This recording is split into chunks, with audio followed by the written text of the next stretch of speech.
大家好，我係香港聖公會基督顯現堂嘅張翠華校長。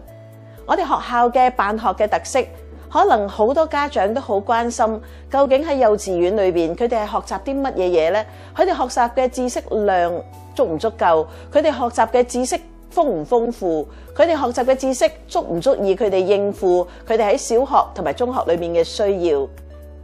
我哋幼稚園嘅學習特色，正正就係想各位家長知道，原來我哋幼稚園裏邊嘅學習最重要嘅唔係去學習幾多嘅知識，去學習究竟有幾多種唔同嘅語文，而係最重要嘅就係小朋友有冇學習嘅興趣，有冇學習嘅動機，而從而喺興趣同埋動機裏邊奠定一個良好學習嘅基礎，讓佢哋升讀小學、升讀中學嘅時候，都解決佢哋喺學習裏邊唔同嘅問題。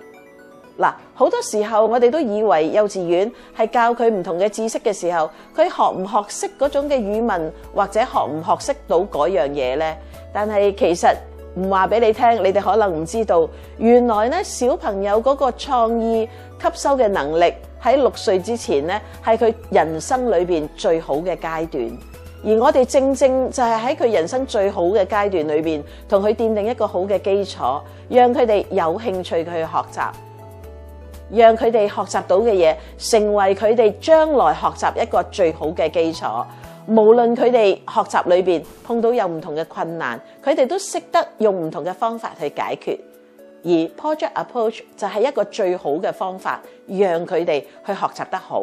佢哋去揾喺生活嘅環境裏邊有啲乜嘢，佢哋有興趣學習嘅事物，有乜嘢係令到佢哋有學習動機嘅嘢。當佢哋揾到佢呢一樣嘢嘅時候，佢同我哋好專業嘅老師一齊建立一個好好嘅學習嘅團隊，同啲同學仔同老師一齊去探究究竟嗰啲嘅嘢係點樣。譬如舉一個例子，就係佢見到點解小貓同埋小狗會有唔同嘅呢？喺唔同嘅當中，究竟佢哋去研究究竟貓同埋狗有啲咩嘅分別，或者佢哋再去研究嘅時候咧，唔單止係喺文字上邊，更加喺唔同嘅網絡喺各方面裏邊咧，佢哋都去探求呢一啲唔同嘅知識。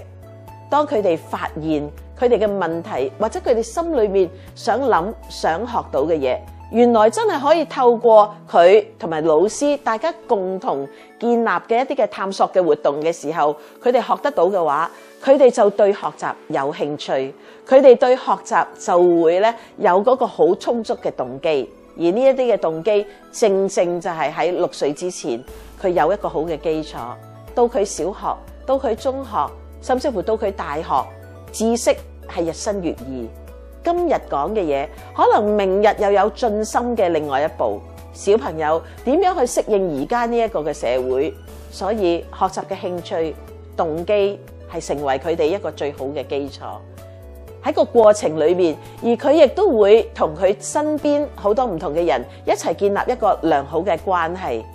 而呢一個嘅關係，亦都直接影響佢哋點樣去建立一個和諧愛嘅生活。而呢一啲嘅嘢就喺佢哋嘅心靈裏邊得到最大嘅滿足，